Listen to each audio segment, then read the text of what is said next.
আজ সকাল সকাল চলে এসেছি জগপুরের মা মনসা মায়ের মন্দির। এটা হলো একটা বিখ্যাত হিন্দু মন্দির। এটা পশ্চিম মেদিনীপুরের সবচেয়ে জনপ্রিয় মন্দিরগুলির মধ্যেও একটা। এই মন্দিরের একটা বৈশিষ্ট্য হলো এর কোনো ছাদ নেই, এটা স্কোয়ার এবং চারপাশে এরকম আমাদের পুরানো দেবদেবতার মূর্তি এবং তাদের গল্প সব এখানে মূর্তি আকারে রং করে বসানো হয়েছে যাতে আমরা বুঝতে পারি। তো এটা এখানে প্রতি শনিবার এবং মঙ্গলবার বহু ভক্তের সমাগম হয় পুজো দেওয়ার জন্য এবং তারা পুজো দেন। আর বাকি দিন আপনি সারা সপ্তাহে যে কোনো দিনই পুজো দিতে পারবেন, তখন ওই ভিড়টা পাবেন না।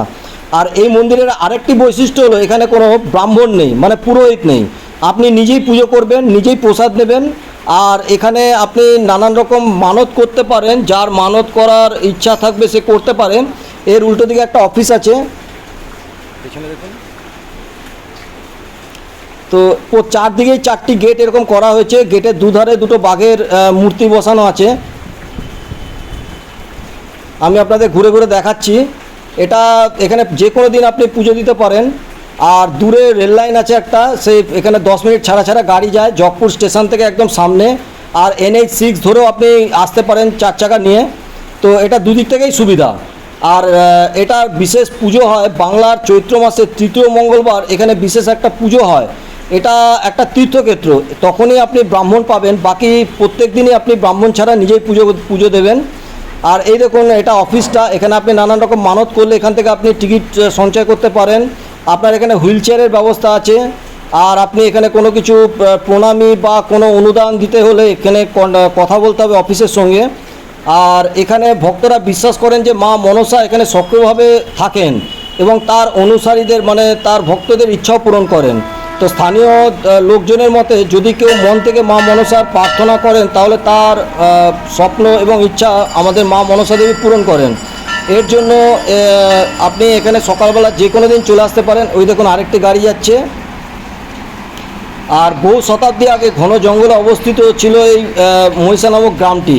বেশিরভাগ কৃষক এখানে, যেটা বর্তমানে জগপুর মাতপুর স্টেশন থেকে মাঝামাঝি জায়গায়, তো ভালো ফসল হওয়ার জন্য স্থানীয় লোকেরা এইখানে পুজো দিত। এখানে প্রচুর সাপ ছিল এক সময়। তো শ্রাবণ এবং ভাদ্র মাসে তারা সাপের হাত থেকে রক্ষা পাওয়ার জন্য মঙ্গলবার এবং শনিবার করে মা মনসার পুজো দিত, তো সাপের হাত থেকে রক্ষা পাওয়ার জন্য। তো সেই জন্য এটাকে কৃষিদেবী হিসাবেও এই এখানকার মানুষেরা পুজো দিয়ে থাকে আর কি। তো আমি বাইরে যা গল্প শুনেছি, এখানে 1 বছর তারা সফলভাবে ফসল কাটার পর সমস্ত কৃষক এখানে সর্বসম্মতভাবে সবাই মিলে পুজো করার সিদ্ধান্ত নেয় এবং তারা শুরু করে। একসময় বন ছিল এই জায়গাটা, তো তার এই বনেরই এক কোণে এই পুজোটা শুরু হয়। প্রতি বছর ফসল কাটার পর প্রতিটি কৃষক তাদের ফসলের এক বান্ডিল মা মনসা দেবীকে নিবেদন করতেন এবং রীতি বছরের পর বছর এটা চলে আসছে। তারা প্রার্থনা করেছিলেন যে মা যেন এখানে তাদের ভক্তদের পাশে সর্বদা থাকেন এবং তাদের যাতে শস্য ভালো তারা চাষবাস করতে পারেন এবং তাদের অপরাধ ক্ষমা করেন এবং সবথেকে বড় হচ্ছে তাদের সন্তানদের যাতে ভালো রাখেন, কারণ এখানে প্রচুর সাপের উপদ্রব ছিল একসময়, সেই সাপের হাত থেকেও যাতে রক্ষা করেন। এটা হলো একটা গল্প। আরেকটা আমি শুনেছি, বাইরে জিজ্ঞেস করেছিলাম। তো এখানে 400 বছর আগে জগপুরের জমিদার যোগেশ্বর রায় মা মনসা দেবীর কাছে প্রার্থনা করেন, মানে স্বপ্নাদেশে পান যে তাকে ডাকেন আর কি। তো তিনি তখন সেই স্বপ্নে তাকে বলেন যে মা মনসা দেবী বনে আছেন এবং তার পুজো সম্পর্কে প্রচার করার জন্য। তো এটাই হচ্ছে বাজার। এখানে সপ্তাহে প্রতিদিনই আপনি 2টো দোকান খোলা পাবেন, একমাত্র মঙ্গলবার আর শনিবার সব দোকান খোলা থাকে। আমি এখান থেকে কেনাকাটাই করে নিলাম যা যা লাগবে। তো 150 থেকে 200 টাকা আপনার সব কিছু নিয়ে পড়ে যায়। আর আপনি যদি বড় মালা টালা নেন তাহলে একটু খরচ বেশি পড়ে। এটা বিশাল বড় একটা বাজার, একদম তার সামনেই। তো তিনি যাই হোক, আমি যেটা শুনেছি গল্পেতে ফিরি। তো আমাদের যোগেশ্বর রায় জমিদার যিনি আছেন তার কাছে আমাদের মা মনসা দেবী তাকে বলেন যে তার প্রচার করার জন্য। তো সেই সময় জমিদারবাবু ভীত হয়ে তিনি সকালে ঘুম থেকে উঠে তার স্ত্রী এবং গ্রামবাসীদের কাছে এই কথাটা জানান। এই হচ্ছে মা মনসা দেবী, দেখুন ওপরে কোনো ছাদ নেই, শীত গ্রীষ্ম বর্ষা সবসময় জল পড়ছে, তাও কিন্তু কিচ্ছু হয়নি।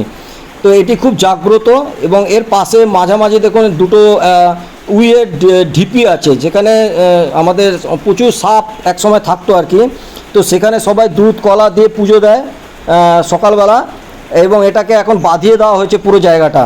তো যাই হোক, সেই সময় খুব ভয় পেয়ে জমিদার যোগেশ্বর রায় তার স্ত্রী গ্রামবাসীদের কাছে জানান। তারা একসাথে বনের সেই স্থানে যান এবং সেখানে মা মনসার পুজো শুরু করেন। তিনি দেখতে পান যে সেখানে একটি বিশাল ঢিপি রয়েছে। তো সেই স্থানটা প্রচুর সাপে ভরা ছিল। তো উনি কাঠুরিয়াদের কুড়োল দিয়ে সেই সময়ে জায়গাটা পুরো পরিষ্কার করতে বলেন এবং গ্রামবাসীদের নিয়ে মা মনসা দেবীর পুজো শুরু করার নির্দেশ দেন। এর রাস্তাঘাটও তৈরি করে দেওয়া হয়। এই যে লায়ন দেখুন, আমি একটু ছবি তুলে নিলাম, সেলফি কয়েকটা নিয়ে নিলাম। তো এই মন্দিরটার দেখুন মাঝখানে কোনো ছাদ নেই।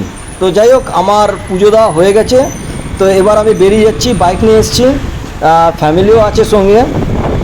তো রাস্তাটা দেখাচ্ছি, দেখুন কোনো কিছু একদম সুন্দর করে বাঁধানো, চারিপাশে এখন পুরো পরিষ্কার হয়ে গেছে। একসময় জঙ্গল ছিল, আর এখন দোকানগুলো দেখুন সব বন্ধ। মঙ্গলবার আর শনিবার দিন সব দোকান খোলা থাকে, বাকি প্রত্যেক দিন 2টো করে দোকান খোলা থাকে। তো এই দেখুন, এটা একটা বিশাল বড় ঝিল তৈরি করা হয়েছে, বাঁধিয়ে দেওয়া হয়েছে সরকার থেকে, যাতে এখানে এর সৌন্দর্য আরও বেড়েছে। আর এখানে আপনি গাছের দোকান, গাছের চারার দোকান পাবেন, খাবার দোকান পাবেন। এখানে হিংচা চপ, যেটা সব জায়গায় পাওয়া যায় না, এখানে পাওয়া যায়, খুব সুন্দর খেতে। এবং বিভিন্ন রকমের চপের দোকান আছে এখানে। আপনি এখানে দুপুরবেলা ভাতও খেতে পারেন, ভাতের দোকানও আছে। আর এই দেখুন, এটি একটা লোহার সেতু, ছোট্ট খালের ওপর দিয়ে, পুরোটাই লোহার, ছোট ছোট পাত দিয়ে বসানো। আর আপনি এখানে সারা দিন কাটিয়ে দিতে পারবেন। এত সুন্দর জায়গাটা, গ্রামের মাঝখানে বিশাল এরিয়া নিয়ে তৈরি। তো আমারও হয়ে গেল পুজো দেওয়া, তো আমি ফিরছি। আমাকেও অনেকটা দূর যেতে হবে, বাইক নিয়ে এসেছি। তো বন্ধুরা, সবাই ভালো থাকবেন। আপনারা ধৈর্য নিয়ে এতক্ষণ দেখেছেন, সেই জন্য সবাইকে অসংখ্য ধন্যবাদ। আর পুরোটা দেখবেন, যদি ইচ্ছা হয় কখনো আসবেন। তো বন্ধুরা, ভালো থাকবেন, সবাই সুস্থ থাকবেন, টাটা।